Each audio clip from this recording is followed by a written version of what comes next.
Aberrations in lenses. So aberration in lenses na enna appadina the deviations in the size, shape, position and color in the actual images produced by a lens in comparison to the object are called aberrations. அதாவது பொருளோட ஒப்பிடும்போது லென்ஸ்ல இருந்து கிடைக்கக்கூடிய அந்த இமேஜோட சைஸ்லயோ அல்லது ஷேப்லயோ அல்லது பொசிஷன்லயோ அல்லது கலர்லயோ நமக்கு ஏதாவது ஒரு டீவியேஷன்ஸ் இருந்துச்சு அப்படின்னா அதை தான் நம்ம என்ன சொல்றோம் அப்படின்னா நம்ம வந்து அபரேஷன்ஸ் அப்படின்னு சொல்றோம். This aberration. இப்போ அபரேஷன்ஸ்ல நமக்கு வந்து குரோமேட்டிக் அபரேஷன்ஸ் அப்படின்னு சொல்லிட்டு ஒரு டைப் ஆஃப் அபரேஷன்ஸ் இருக்கு. இப்போ குரோமேட்டிக் அபரேஷன்ஸ் அப்படின்னா என்ன அப்படின்னா இது ஒரு டிஸ்டார்ஷன்ஸ். அதாவது chromatic aberrations are distortions of the image due to the dispersion of light in the lenses of an optical system when white light is used. அதாவது chromatic aberration அப்படின்றது எப்போ ஏற்படுகிறது அப்படின்னா ஒயிட் லைட்டை நம்ம பயன்படுத்தும் போது ஏற்படுகிறது. அதாவது ஒயிட் லைட்டை பயன்படுத்தும் போது இமேஜில் ஏற்படக்கூடிய அந்த டிஸ்டார்ஷன் தான் என்ன சொல்கிறோம் அப்படின்னா அதை டிஸ்டார்ஷன்ஸ் ஆஃப் த இமேஜ். எதனால இந்த டிஸ்டார்ஷன் ஏற்படுது அப்படின்னா டிஸ்பெர்ஷன் ஆஃப் லைட். அதாவது நீங்கள் ஒயிட் லைட் யூஸ் பண்ணும்போது ஒயிட் லைட்டில் நமக்கு வந்து 7 கலர்ஸ் இருக்கும். இப்போ ஒவ்வொரு கலர்ஸோட டிஸ்பெர்ஷனும் பார்த்தீங்க அப்படின்னா வேறையா இருக்கும். ஸோ அந்த டிஸ்பெர்ஷன் ப்ராப்ளத்தால் ஒவ்வொரு கலர்ஸோட வேற டிஸ்பெர்ஷன் காரணமாக நமக்கு அந்த இமேஜில் ஒரு டிஸ்டார்ஷன் ஏற்படுகிறது. இது எப்போ ஏற்படும் அப்படின்னா இந்த ஒயிட் லைட் யூஸ் பண்ணும்போது தான் நமக்கு ஏற்படும். ஏன்னா அதில் வந்து நிறைய கலர்ஸ் இருக்கிறதுனால இந்த நிகழ்வு ஏற்படுகிறது. இதை நம்ம என்ன சொல்றோம் அப்படின்னா குரோமேட்டிக் அபரேஷன் அப்படின்னு சொல்றோம். Chromatic operations.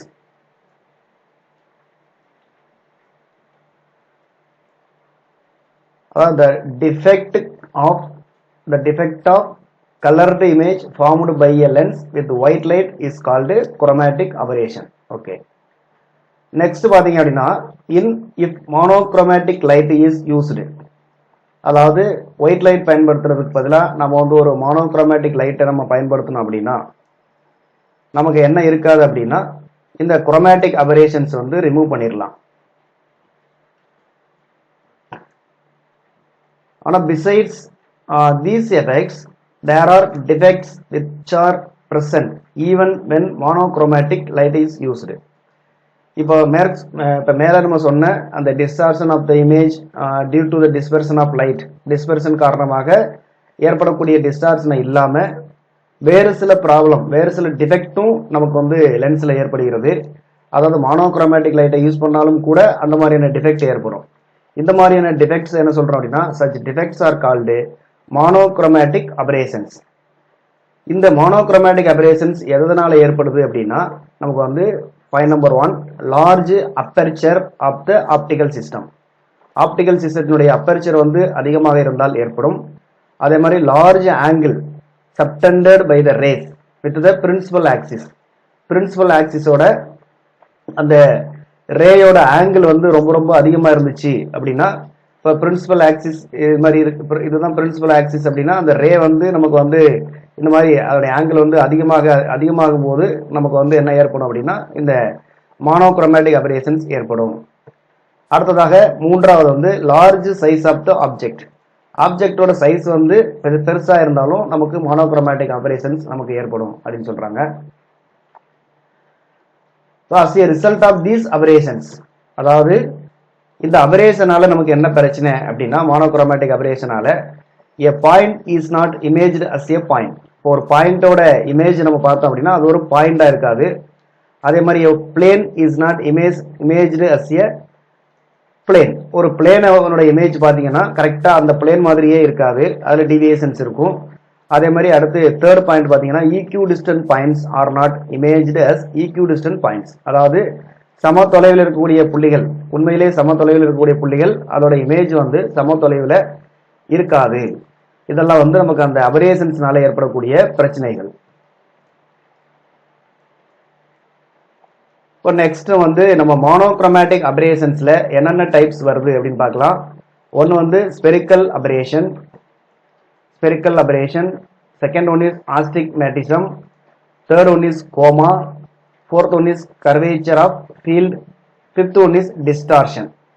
இதில் நமக்கு சிலபஸில் அபரேஷன் மட்டும் இருக்கிறதுனால நம்ம அதை பற்றி தான் நம்ம டீட்டெயிலாக பார்க்க போகிறோம். இப்போ ஃபர்ஸ்ட் நம்ம ஸ்பெரிக்கல் அபரேஷன் இன் எ லென்ஸ்.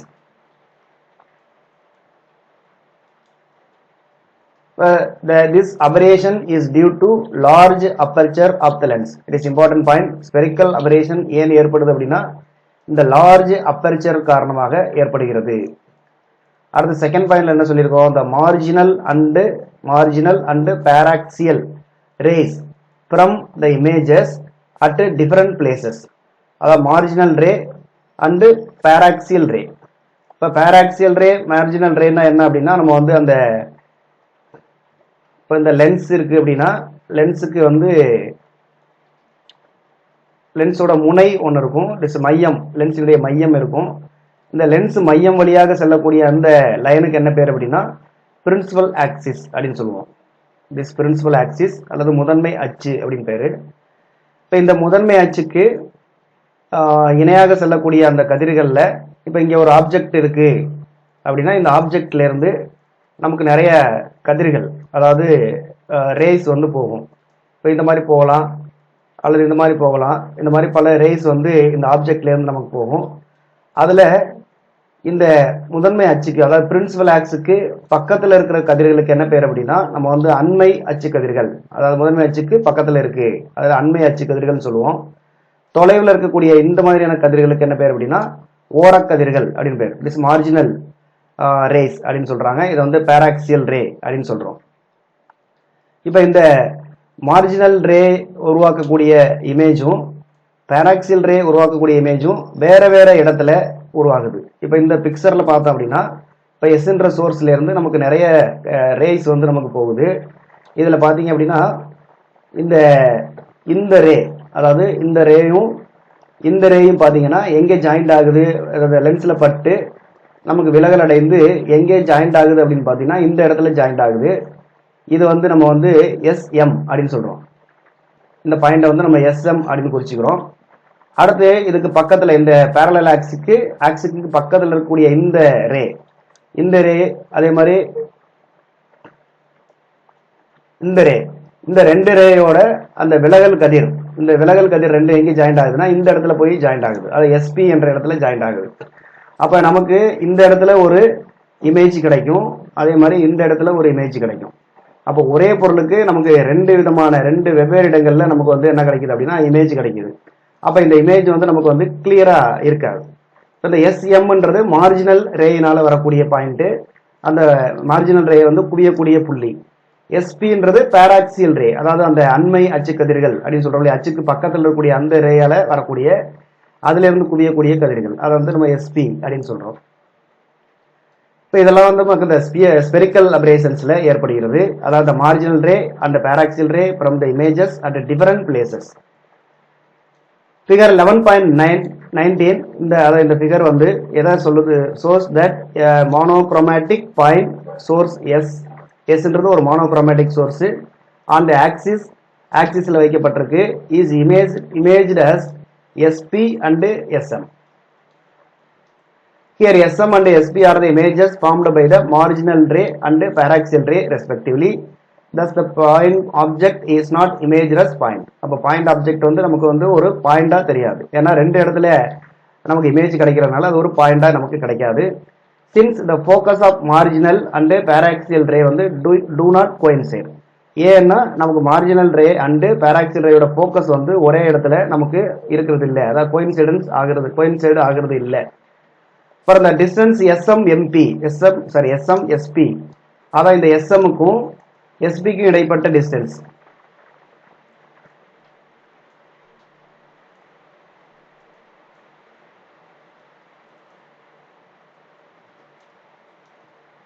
அது எஸ்எம்முக்கும் எஸ்பிக்கும் இடைப்பட்ட டிஸ்டன்ஸ் இருக்கு இல்லையா, இந்த டிஸ்டன்ஸுக்கு என்ன பேர் அப்படின்னா நம்ம வந்து லாஞ்சிடியூடினல், இந்த டிஸ்டன்ஸுக்கு என்ன பேர் அப்படின்னா லாஞ்சிடியூடினல்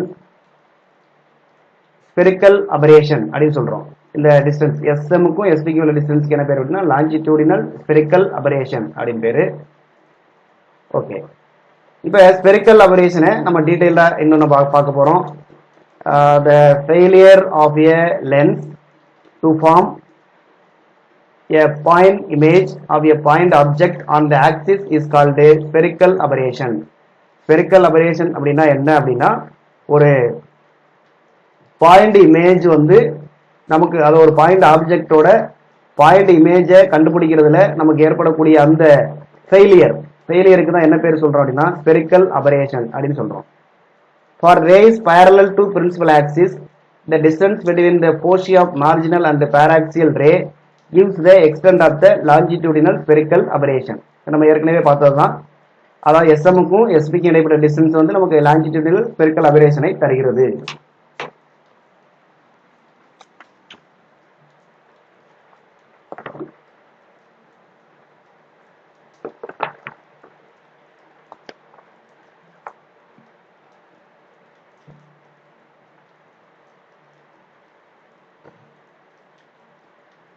இப்போ இந்த ஃபிகரில் பார்த்தோம் அப்படின்னா நம்ம ஏற்கனவே சொன்ன விஷயங்கள் தான் இங்கேயும் சொல்லியிருக்கோம்.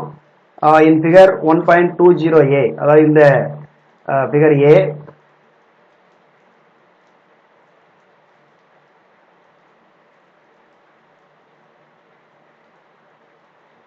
இந்த ஃபிகர் ஏல ஏ வந்து நமக்கு கான்வெக்ஸ் லென்ஸுக்கானது, பி வந்து கான்கேவ் லென்ஸுக்கான figure.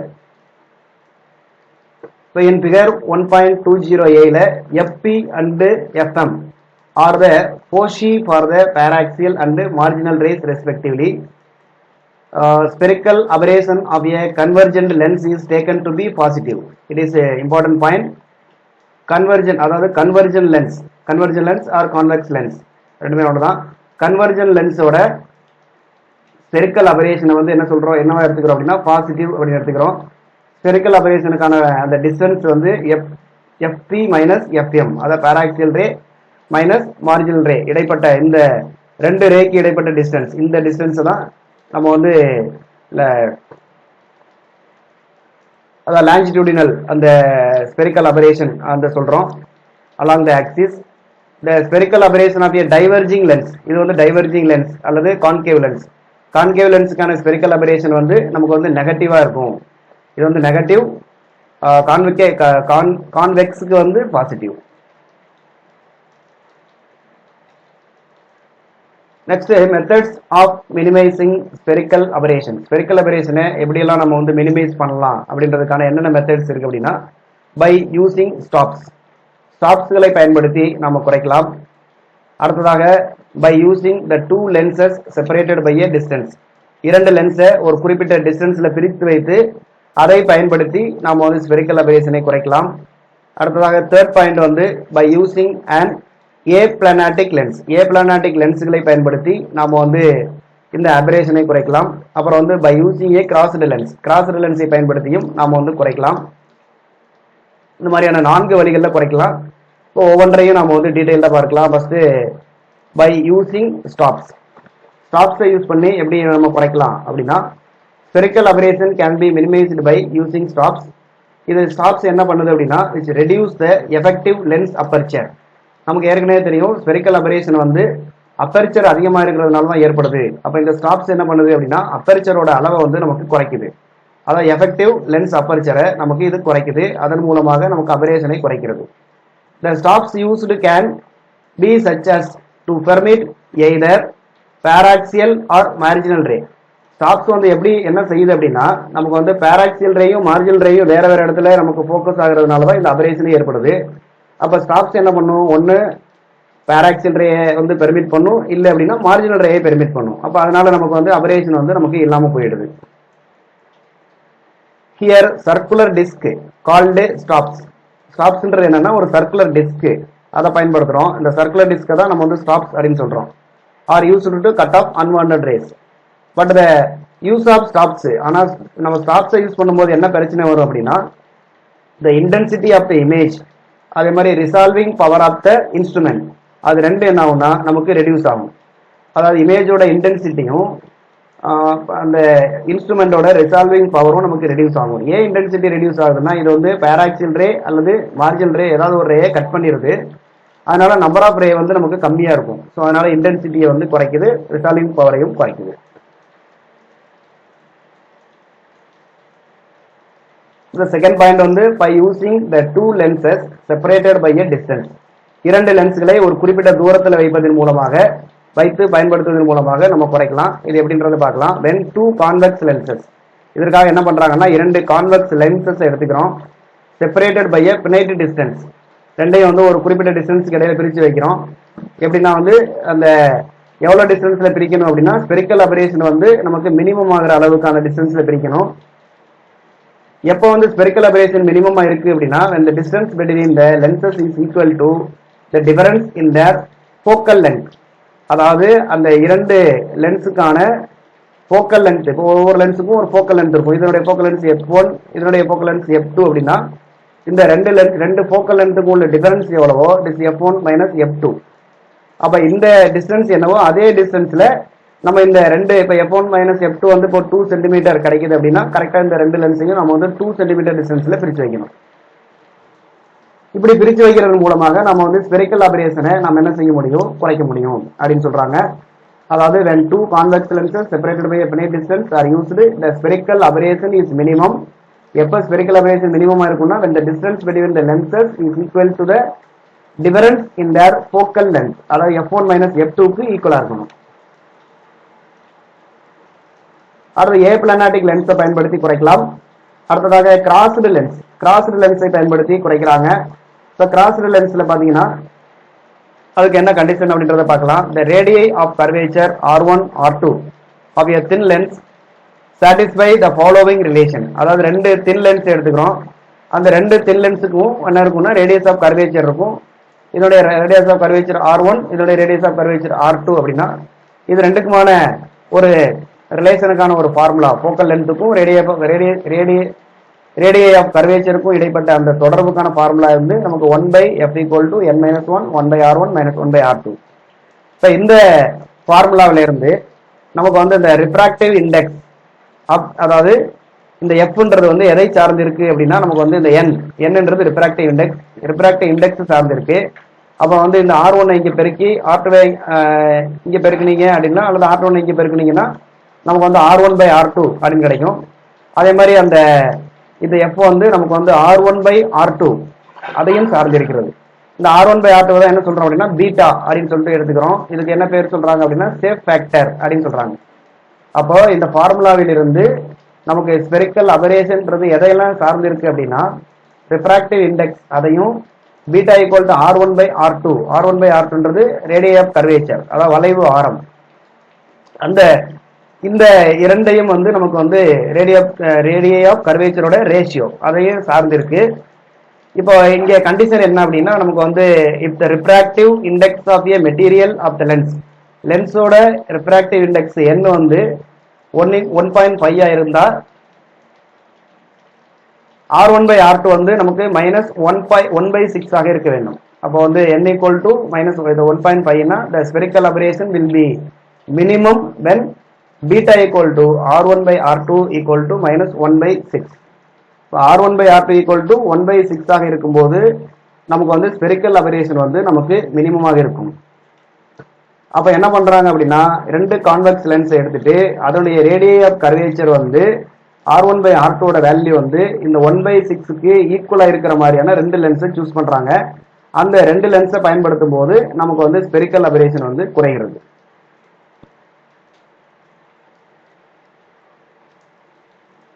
So next condition for minimum spherical aberration of two thin lenses separated by a distance. அதாவது ஸ்பெரிக்கல் அபரேஷன் வந்து நமக்கு மினிமமா இருக்கணும் அப்படின்னா நம்ம ஏற்கனவே பார்த்தோம் இல்லையா அந்த ரெண்டு லென்ஸை செப்பரேட் பண்ணக்கூடிய அந்த எக்ஸாம்பிள் பார்த்தோம் இல்லையா அதற்கான ஃபார்முலா தான் இது. ஏற்கனவே நம்ம by using two lenses separated by a distance. அப்போ டிஸ்டன்ஸ் எவ்வளோ இருக்கணும்னா நமக்கு வந்து f1 - f2க்கு ஈக்குவலாக இருக்கணும் அப்படின்னு சொல்லி பார்த்தோம் இல்லையா அதை தான் நம்ம இங்கே சொல்லியிருக்கோம். a = f1 - f2. This is the condition for minimum spherical aberration for two lenses separated by a distance. அடுத்ததாக aplanatic lens அப்படின்னு ஒரு பார்த்தோம். இப்போ aplanatic lensனா என்ன அப்படின்றத பார்க்கலாம். A spherical lens which is free from the defects of spherical aberration and coma is called aplanatic lens. aplanatic lensனா என்ன அப்படின்னா அது அந்த லென்ஸுக்கு என்ன இருக்காது அப்படின்னா ஸ்பெரிக்கல் அபரேஷனும் கோமாவும் ஒரு லென்ஸுக்கு இல்லாம இருந்துச்சு அப்படின்னா அந்த லென்ஸை நம்ம என்ன சொல்றோம் அப்படின்னா ஏப்ளனாட்டிக் லென்ஸ் அப்படின்னு சொல்றோம். அடுத்து ஏப்ளனாட்டிக் பாயிண்ட்ஸ். ஏப்ளனாட்டிக் பாயிண்ட்ஸ் அப்படின்னா இது ஒரு பேர் ஆஃப் கான்ஜுகேட் பாயிண்ட், அதாவது ரெண்டு பாயிண்ட் இருக்கும், அந்த ரெண்டு பாயிண்ட் வந்து கான்ஜுகேட் பாயிண்ட்ஸ் சொல்றோம். அதாவது pair of conjugate points in the lens system free from spherical aberration and coma are called aplanatic points. அத ரெண்டு பாயிண்ட்ஸ், அந்த ரெண்டு பாயிண்ட்ஸும் வந்து எப்படி இருக்கும்னா ஸ்பெரிக்கல் அபரேஷன் மற்றும் கோமாவால பாதிக்கப்படாத ரெண்டு பாயிண்ட்ஸா இருக்கும். அந்த மாதிரியான பாயிண்ட்ஸுக்கு தான் என்ன சொல்றாங்க அப்படின்னா ஏப்ளனாட்டிக் பாயிண்ட்ஸ் அப்படின்னு சொல்றாங்க. ஸ்பெரிக்கல் அபரேஷன் அண்ட் கோமாவால பாதிக்கப்படாத லென்ஸுக்கு பேரு ஏப்ளனாட்டிக் லென்ஸ். ஸ்பெரிக்கல் அபரேஷன் அண்ட் கோமாவால எந்த பாதிப்பு ஏற்படுத்தப்படாத அந்த ரெண்டு பாயிண்ட்ஸ் தான் என்ன சொல்றோம் அப்படின்னா ஏப்ளனாட்டிக் பாயிண்ட்ஸ் அப்படின்னு சொல்றோம். இப்ப aplanatic points are two conjugate points on the axis with respect to a spherical surface. Spherical சர்ஃபஸை பொறுத்து அதனுடைய ஆக்சிஸ்ல, அதாவது ஸ்பெரிக்கலோட ஆக்சிஸ்ல ரெண்டு பாயிண்ட்ஸ் இருக்குது. அந்த ரெண்டு பாயிண்ட்ஸ் தான் நம்ம ஏப்ளனாட்டிக் பாயிண்ட்ஸ்னு எடுத்துக்கிறோம். ஆனா அந்த ரெண்டு பாயிண்ட்ஸ் வந்து ஏப்ளனாட்டிக் பாயிண்ட்ஸ் இருக்கணும்னா என்ன கண்டிஷன் அப்படின்னா such that an object placed at one of these points. ஆப்ஜெக்ட அந்த ஏப்ளனாட்டிக் பாயிண்ட்ல ரெண்டு பாயிண்ட்ல ஒரு பாயிண்ட்ல நீங்க ஆப்ஜெக்ட வச்சீங்கன்னா இன்னொரு பாயிண்ட்ல நமக்கு என்ன கிடைக்கணும் அப்படின்னா இமேஜ் கிடைக்கணும்.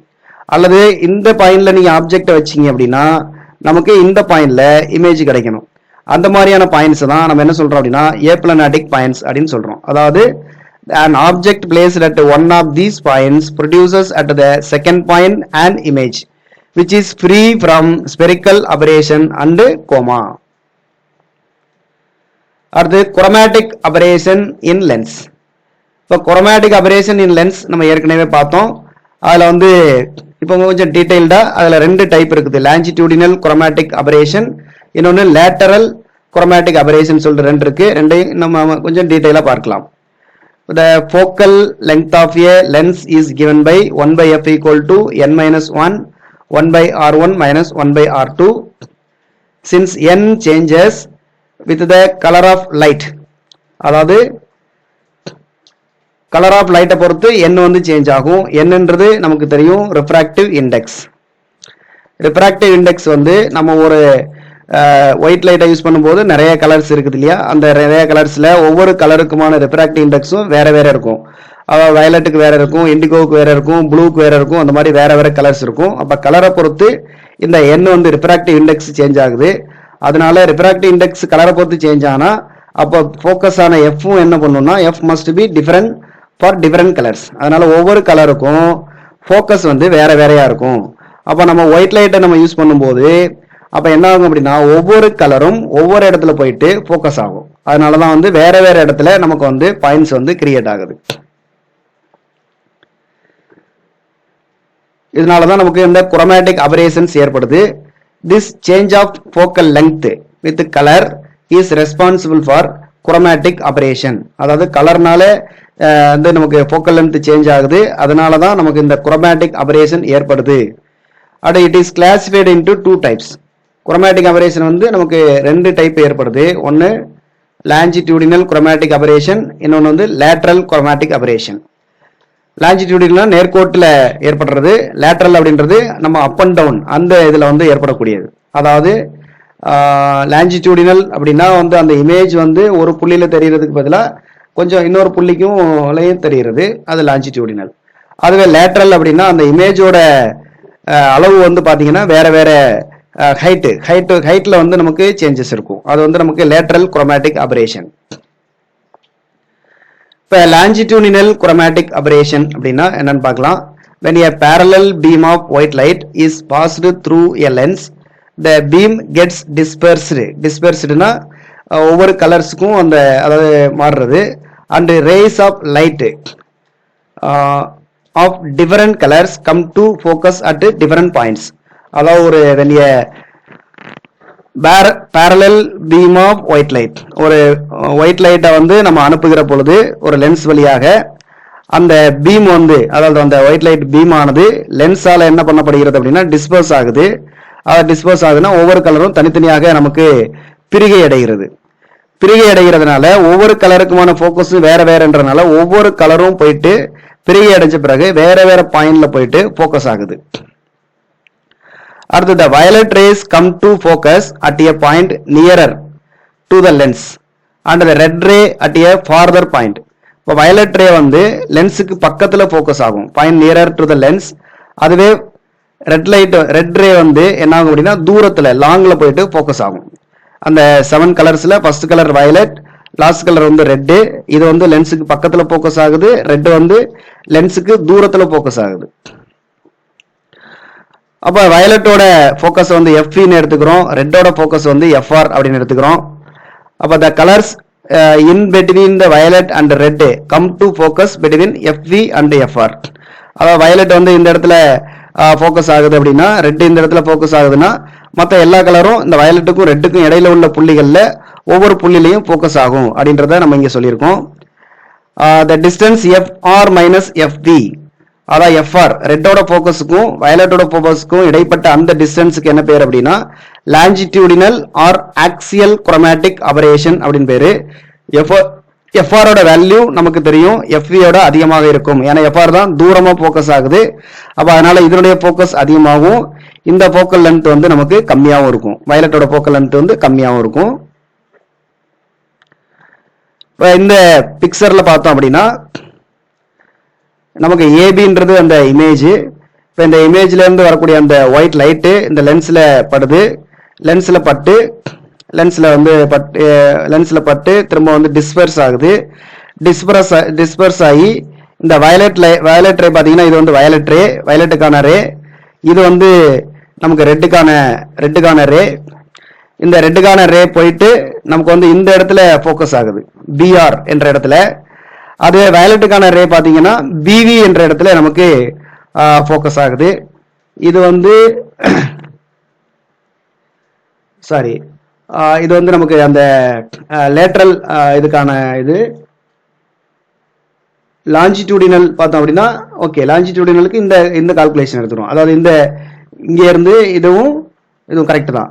அதாவது இந்த இடத்துல வயலட் ஃபோக்கஸ் ஆகுது, இந்த இடத்துல வந்து நமக்கு வந்து ரெட் ஃபோக்கஸ் ஆகுது.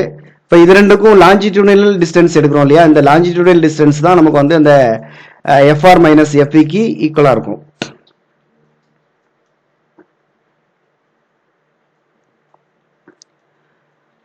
இப்போ expression for longitudinal chromatic aberration for an object at infinity. Object வந்து இன்ஃபினிட்டில இருக்கும்போது லாஞ்சிடியூடினல் குரோமேட்டிக் அபரேஷனுக்கான எக்ஸ்பிரஷன் என்ன அப்படின்னு பார்த்தோம் அப்படின்னா, நம்ம ஏற்கனவே இந்த 1/f equal to n-1 1/r1 minus 1/r2 இந்த ஃபார்முலா நமக்கு தெரியும்.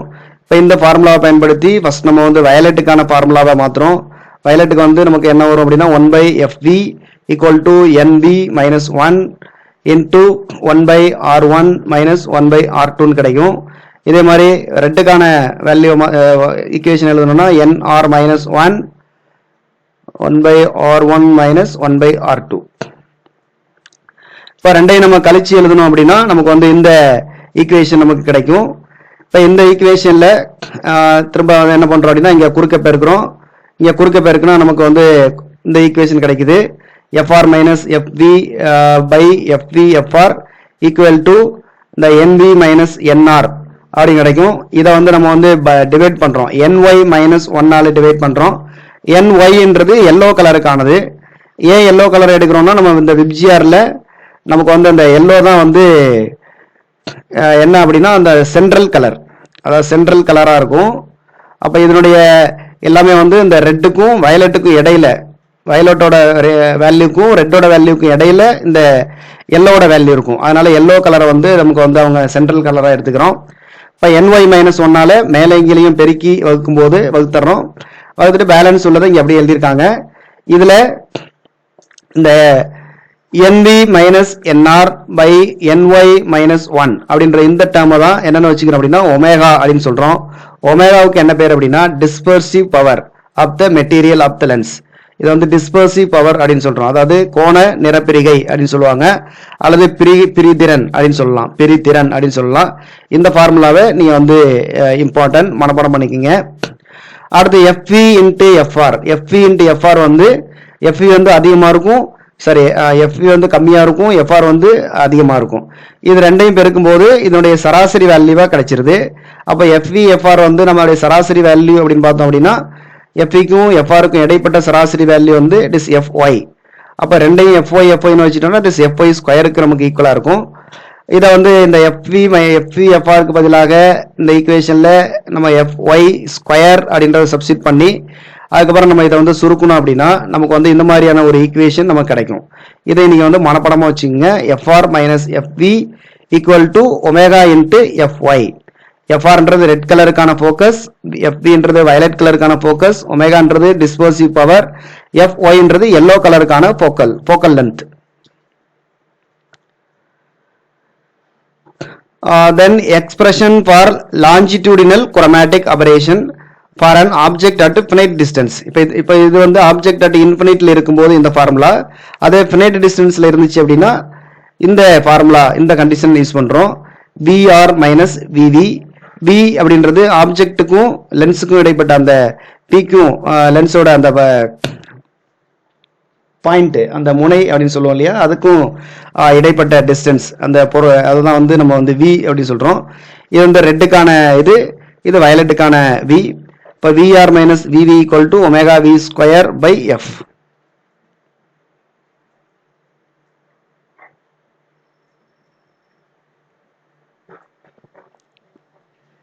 அடுத்து lateral chromatic aberration. Let the object AB is placed in front of the lens. லென்ஸுக்கு முன்னாடி ஒரு ஆப்ஜெக்ட் AB வைக்கிறாங்க. The lens forms the image of white object AB as BV AV and BR AR in violet red colors respectively. அதாவது இப்போ என்ன ஆகுது அப்படின்னா இந்த image வந்து நமக்கு ஒரு ஏபின்ற ஒரு பொருளோட இமேஜ் வந்து இந்த மாதிரி தெரியுது. அந்த மாதிரி அப்படின்னா இப்போ பிவிக்கும், அதாவது பிவி இது வந்து பிஆர் அண்ட் பிஆர். வயலட் வந்து இங்கே வந்து நமக்கு என்ன ஆகுது அப்படின்னா ஃபோக்கஸ் ஆகுது, ரெட் கலர் இங்கே ஃபோக்கஸ் ஆகுது. அதனால நமக்கு வந்து இப்போ இந்த ஃபோக்கஸ்ட இந்த பொருள் வந்து நமக்கு பிவி ஏவியாக தெரிகிறது. அதாவது இது இந்த இடத்துல ஒரு பொருள் தெரியும், அதே மாதிரி இந்த இடத்துலையும் அதனுடைய இமேஜ் நமக்கு தெரியும். இந்த இமேஜ் வந்து நம்ம என்ன சொல்றோம், பிஆர் ஏஆர் அப்படின்னு சொல்றோம். இமேஜ் பொருள் வந்து ஏபியோட தலைகீழான பிம்பம் நமக்கு இங்க கிடைக்குது. ரெண்டு விதமான பிம்பம் கிடைக்குது. ஒன்னு பிவி ஏவி, இன்னொன்று வந்து பிஆர் ஏஆர். இந்த பிவி ஏவிக்கும் பிஆர் ஏஆருக்கும் இடைப்பட்ட அந்த டிஸ்டன்ஸ் இருக்கு இல்லையா, இந்த ஹைட்ல இருக்க டிஸ்டன்ஸ், இந்த டிஸ்டன்ஸ் தான் நம்ம என்ன சொல்றோம் அப்படின்னா லேட்ரல் குரோமேட்டிக் அபரேஷன் அப்படின்னு சொல்றோம். ஓகே, அதாவது the difference BR AR minus BB AV is a measure of lateral or transverse chromatic aberration.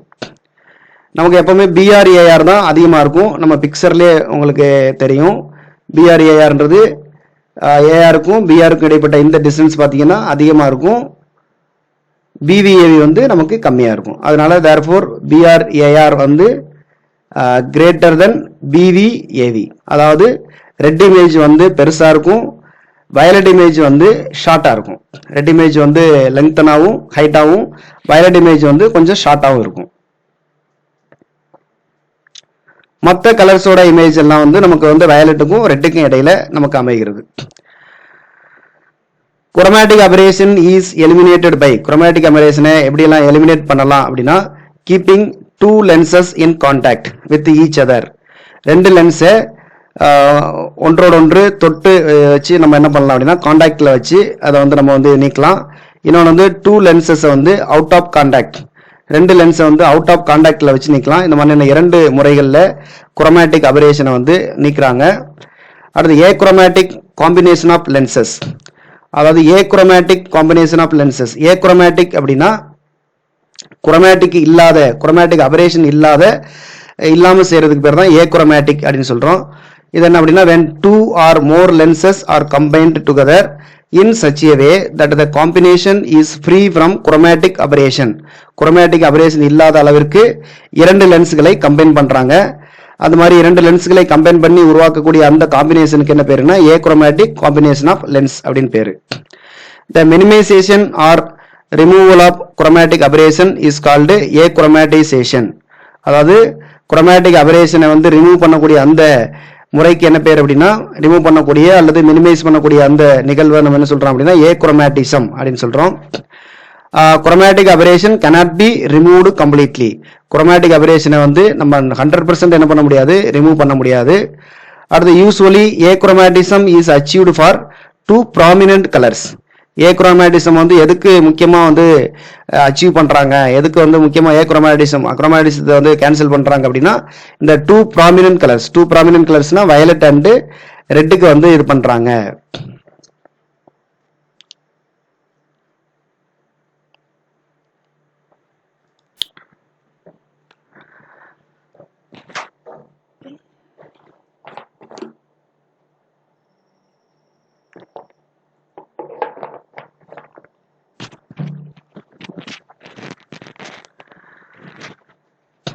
Next நம்ம பார்க்க போறது என்ன அப்படின்னா ஐபீசஸ்ன்றது வந்து நம்ம வந்து அந்த கண்ணருகு வில்லை அப்படின்னு சொல்லுவாங்க அல்லது கண் வில்லை அப்படின்னு சொல்லுவாங்க தமிழ்ல.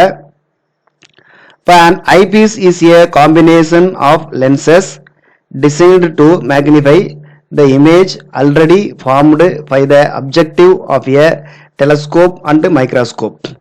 அப்ஜெக்டிவ் அப்படின்னா பொருளருகு லென்ஸுக்கு பேரு, பொருளுக்கு பக்கத்தில் இருக்கிற லென்ஸுக்கு பேரு அப்ஜெக்டிவ் அப்படின்னு பேரு. இந்த அப்ஜெக்டிவ் லென்ஸ் ஏற்கனவே பொருளை வந்து மேக்னிஃபை பண்ணியிருக்கும், அதை திரும்ப நம்ம மீண்டும் மேக்னிஃபை பண்றதுக்கு பயன்படக்கூடிய ஒரு காம்பினேஷன் ஆஃப் லென்சஸ் தான் என்ன சொல்றாங்க அப்படின்னா ஐபீஸ் அப்படின்னு சொல்றோம். அடுத்து an eyepiece consists of two plano convex lens. அதாவது ஐபீஸ்ல வந்து என்ன இருக்கும் அப்படின்னா ரெண்டு பிளானோ கான்வெக்ஸ் லென்ஸ் இருக்கும், அதாவது சமதள குவியாடி, இரண்டு சமதள குவியாடிகள் இருக்கும். அடுத்ததா இந்த ஒரு லென்ஸை வந்து கேபிட்டல் எஃப் அப்படின்னு வச்சுக்கிறோம். கேபிட்டல் எஃப்ன்றது என்ன அப்படின்னா ஃபீல்டு லென்ஸ் அப்படின்னு பேரு. இன்னொரு லென்ஸுக்கு பேர் வந்து ஈன்னு பேரு. இ அப்படின்றதுக்கு என்ன பேர் அப்படின்னா ஐ லென்ஸ் அப்படின்னு பேரு. அப்போ ஐபீஸ்ல ரெண்டு லென்ஸ் இருக்குது, ஒன்னு ஃபீல்டு லென்ஸ், இன்னொன்னு வந்து ஐ லென்ஸ். இரண்டுமே என்ன டைப் ஆஃப் லென்ஸ் அப்படின்னா plano convex lenses. The field lens has large aperture. field lens ஓட aperture வந்து அதிகமா இருக்கும், லார்ஜா இருக்கும். எதுக்காகன்னா field of view வந்து இன்க்ரீஸ் பண்றதுக்காக. அடுத்து ஐ லென்ஸ் வந்து மெயின்லி மேக்னிஃபைஸ் த இமேஜ். ஐ லென்ஸோட வேலை என்ன அப்படின்னா இமேஜை வந்து மேக்னிஃபை பண்றது, அதாவது இமேஜை பெருசாக்குறது தான் அதனுடைய வேலை. அடுத்து to reduce the spherical aberration the lenses taken are plano convex lenses.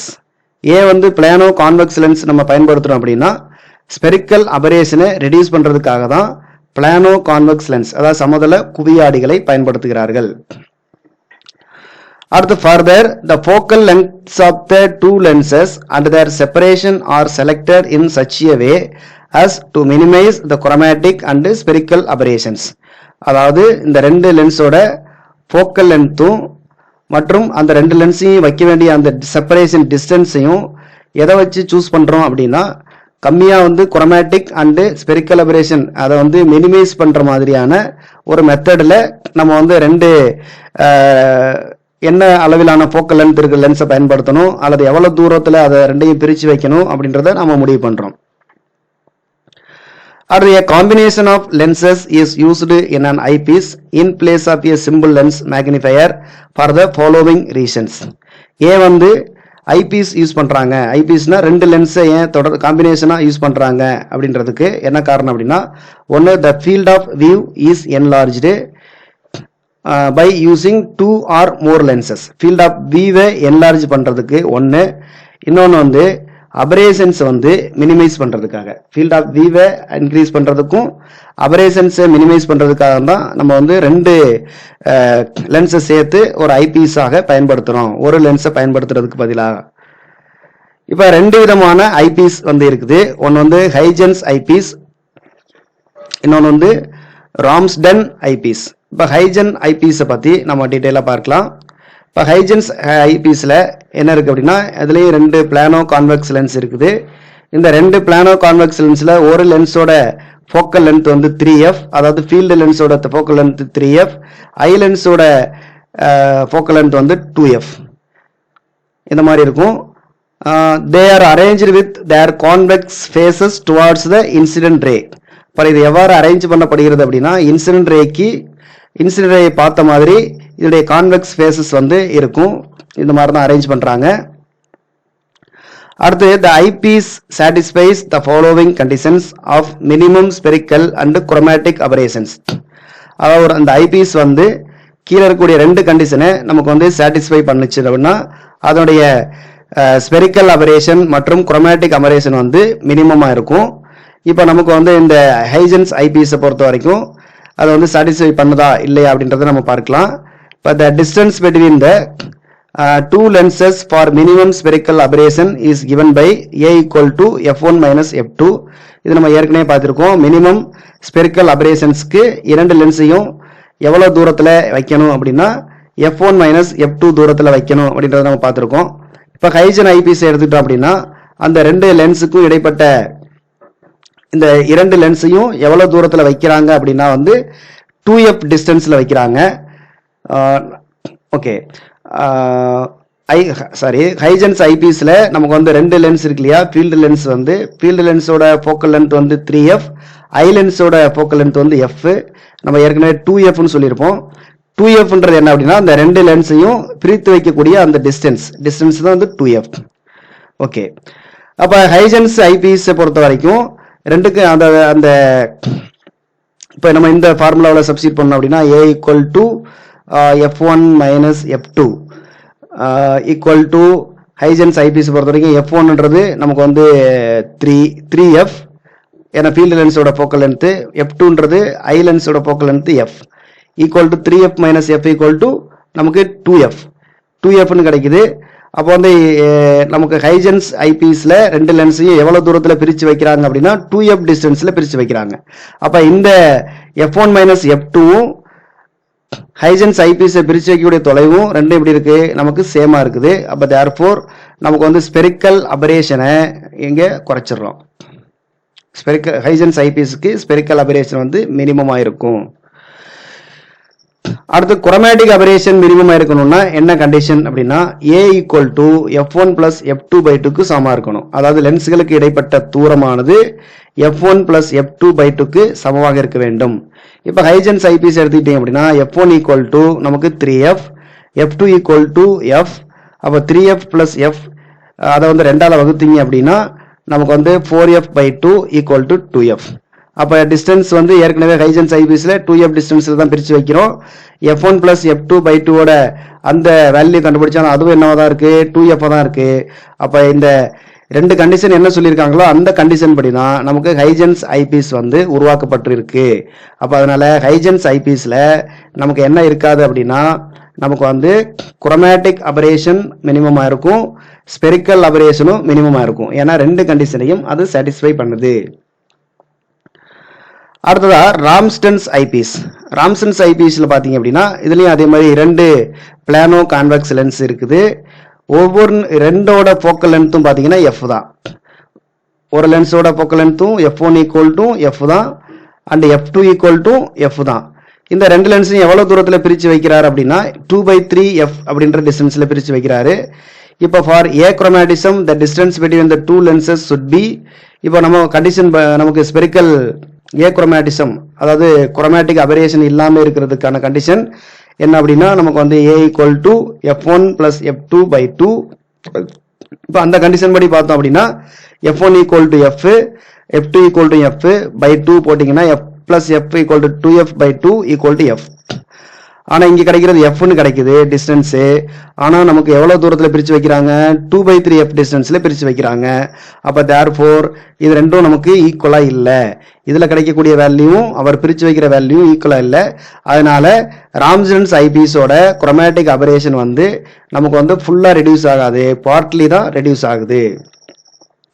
அது மாதிரி ஃபார் மினிமம் ஸ்பெரிக்கல் அபரேஷன் பார்த்தீங்க அப்படின்னா a equal to f1 minus f2.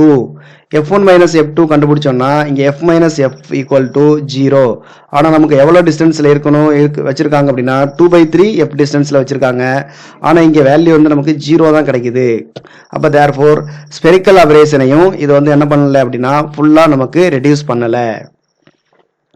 அப்ப இதுதான் வந்து நம்ம இந்த ராம்ஸ்டன் ஐபீஸோட முக்கியமான டிமெரிட் என்ன அப்படின்னா ரெண்டு அபரேஷனையுமே இது வந்து மினிமைஸ் பண்றது இல்லை. இப்போ நெக்ஸ்ட் நம்ம இந்த இரண்டு ஐபீஸுக்குமான டிஃபரன்ஸை வந்து நம்ம பார்க்கலாம். Huygens eyepiece, the image of the object formed by the objective falls in between the two lenses. அதாவது இமேஜ் வந்து எங்க கிடைக்குது அப்படின்னா அதாவது image of the object formed by the objective, அதாவது பொருளருகு லென்ஸால அப்ஜெக்டிவ் லென்ஸால உருவாக்கப்பட்ட அந்த இமேஜ் வந்து எங்க வந்து கிடைக்குது விழுகிறது என்றால் between the two lenses, ரெண்டு லென்ஸுக்கு இடையில வந்து விழுகிறது. therefore no cross wires can be used. அதனால கிராஸ் வயர் வந்து இதுல யூஸ் பண்ண வேண்டிய அவசியம் இல்லை. no cross wires. கிராஸ் வயர்ஸ்னா குறுக்கு கம்பிகள். இப்ப நம்ம டெலஸ்கோப் இதெல்லாம் பார்க்கும்போது இந்த மாதிரி ஒரு குறுக்கு கம்பி இருக்கும். இதுல தான் நம்ம வந்து அந்த இமேஜை வந்து பிக்ஸ் பண்ணுவோம் இல்லையா. இந்த மாதிரியான கிராஸ் வயர்ஸ் வந்து இங்க வந்து கிடையாது. For this reason it is called a negative eyepiece. அதனால இந்த ஹைஜன்ஸ் ஐபீஸ் என்ன சொல்றாங்க அப்படின்னா நெகட்டிவ் ஐபீஸ் அப்படின்னு சொல்றோம். அடுத்து the image of the object Ramsden ஐபீஸ்ல பாத்தீங்கன்னா formed by the objective lies in front of the field lens. இப்போ ராம்ஸ்டன்ல வந்து இமேஜ் அது அப்ஜெக்டிவ்ல இருந்து வரக்கூடிய பொருளர் லென்ஸ்ல இருந்து வரக்கூடிய இமேஜ் ஆனது எங்க வந்து விழுகிறது அப்படின்னா ஃபீல்டு லென்ஸுக்கு முன்பாக, அதாவது in front of the field lens. அதனால கிராஸ் வயர்ஸை இங்கே பயன்படுத்துறோம். அதனால இது என்ன சொல்றோம், பாசிட்டிவ் ஐபீஸ் அப்படின்னு சொல்றோம். கிராஸ் வயரை பயன்படுத்தினா பாசிட்டிவ், பயன்படுத்தலை அப்படின்னா நெகட்டிவ். அடுத்து it satisfies the condition for minimum spherical aberration. But Ramsden வந்து மினிமம் ஸ்பெரிக்கல் அபரேஷனை சாட்டிஸ்ஃபை பண்ணலை அப்படின்றது நமக்கு தெரியும். அதே மாதிரி ஹைஜன்ஸ் ஐபீஸ் வந்து சாட்டிஸ்ஃபைஸ் த கண்டிஷன் ஃபார் ஏக்ரோமேட்டிசம். ஏக்ரோமேட்டிசம்னா குரோமேட்டிசத்தை குறைக்கிறது, அதற்கான கண்டிஷனை சாட்டிஸ்ஃபை பண்ணது. இது வந்து ராம்ஸ்டன் வந்து சாட்டிஸ்ஃபை பண்ணல. அடுத்து ஃபோர்த் ஒன் இஸ் வந்து it is generally used for biological observations. Huygens eyepiece வந்து எதுக்கு பயன்படுகிறது அப்படின்னா பயாலஜிக்கல் அப்சர்வேஷன்ஸ்க்கு பயன்படுகிறது. வேர் நோ மெஷர்மெண்ட்ஸ் ஆர் ரெக்வயர்ட். அது எந்த ஒரு மெஷர்மெண்ட்டும் தேவையில்லை. ஒரு பொருளோட இமேஜை நம்ம வந்து தெளிவாக பார்க்கணும் அப்படின்னா அதுக்கு நாம ஹைஜன்ஸ் ஐபீஸை பயன்படுத்தலாம். ஆனால் ராம்ஸ்டன்ஸ் ஐபீஸை வந்து எங்கே பயன்படுத்துறோம் அப்படின்னா பிசிக்கல் மெஷர்மெண்ட்ஸ். பிசிக்கல் மெஷர்மெண்ட்ஸ்னா இதில் வந்து நம்ம இமேஜ் மட்டும் பார்க்கறது இல்லை, அதற்கு பதிலாக அதனுடைய ரீடிங்ஸையும் நம்ம வந்து எடுக்க வேண்டியிருக்கும். அந்த மாதிரியான சமயங்களில் ராம்ஸ்டன் ஐபீஸ் யூஸ் பண்ணுறாங்க. ரீடிங்ஸ் எதுவும் எடுக்க வேண்டியதில்லை, ஜஸ்ட் இமேஜை மட்டும் நம்ம பார்த்தா போதும் அப்படின்னா அப்போ வந்து நம்ம என்ன யூஸ் பண்ணுறோம் அப்படின்னா ஹைஜன்ஸ் ஐபீஸ் நம்ம யூஸ் பண்ணுறோம். இப்போ இந்த அபரேஷனில் ரெண்டு டைப் ஆஃப் அபரேஷன்ஸ், அதற்கான அதாவது ஸ்பெரிக்கல் அபரேஷன், இன்னொன்று வந்து குரோமேட்டிக் அபரேஷன். ஸ்பெரிக்கல் அபரேஷன் வந்து மினிமமாக இருக்கிறதுக்கான கண்டிஷன் வந்து என்ன அப்படின்னா நமக்கு வந்து A equal to f1 minus f2. அதே மாதிரி குரோமேட்டிக் அபரேஷன் மினிமமாக இருக்கணும்னா A equal to f1 plus f2/2.